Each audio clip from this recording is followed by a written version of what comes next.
a new thing. Hello, Malcolm here, and welcome to your daily devotional podcast anchored in Isaiah 43 and verse 19, which says, "See, I am doing a new thing. Now it springs up. Do you not perceive it? I am making a way in the wilderness and streams in the wasteland." We're currently looking at God doing a new thing in the life of the Samaritan woman. Today, in the final episode on her new thing, we explore her impact. Let's read here in John chapter 4, verse 28 to 30, which tells us that then, this is after the encounter with Jesus, the woman left her water jar and went back to the city.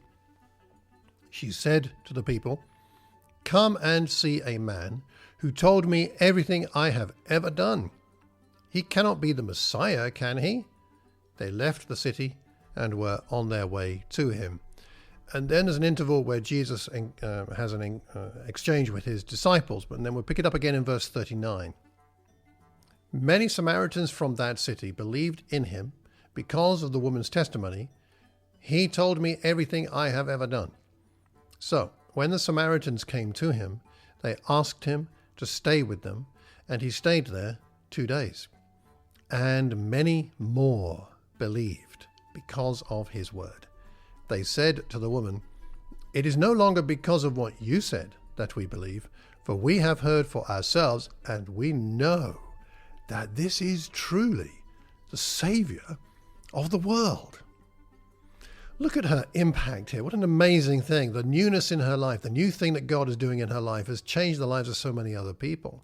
Her priorities now are completely reversed. She leaves the water jar by the well. It's like it's forgotten. She runs back into town. And she doesn't care what people think of her any longer. She just wants as many people as possible to meet Jesus. She inspires all these people to encounter Jesus.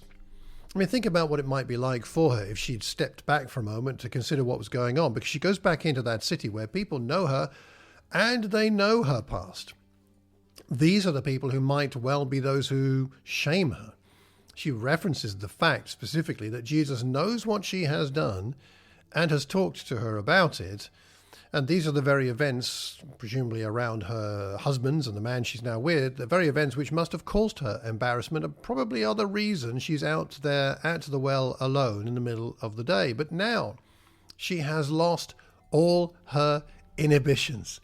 She prefers her sin to be public so that other people would be motivated to meet Jesus. Her testimony takes her to the crowds, and the crowds take her at her word and make their own way to Jesus. And after spending time with him a couple of days, they develop their own convictions, their own beliefs. They now believe because of their encounter with Jesus, but it comes through her testimony, telling them what he had done. Because I'm sure she said more than we have recorded in John chapter 4. What else might they have said? "What did he talk to you about?" "Well, he talked to me about my husbands." "Oh, well, we know all about that." "Well, I know you do. But look, what you don't know is how Jesus has brought something new to me, how he's given me new hope, how he's given me a new life, how he's brought something fresh, lasting, that's about eternity, not just now. Yes, I've messed up my life now, but this isn't the end of my life. This isn't the end of everything for me because I've met Jesus. There's something powerful about testimonies, isn't there? When's the last time you shared your testimony with somebody? I don't know of anything more exciting than sharing what God has done in my life to help me become a Christian. Anything more exciting than that, I can't imagine. I'm not sure I ever get quite as excited about my faith than when I'm talking about what Jesus has done for me. I guess it's probably the same for you. So what about praying for an opportunity? Praying for God to give you an opportunity to share your testimony with somebody, even today. Pray about that. Ask God to refresh you as to the glories of what he's done in your life, and ask him to show you somebody you can share it with, even today. I hope you find your heart, your life, your congregation, and your world inspired by God doing a new thing. Until tomorrow, take care and God bless.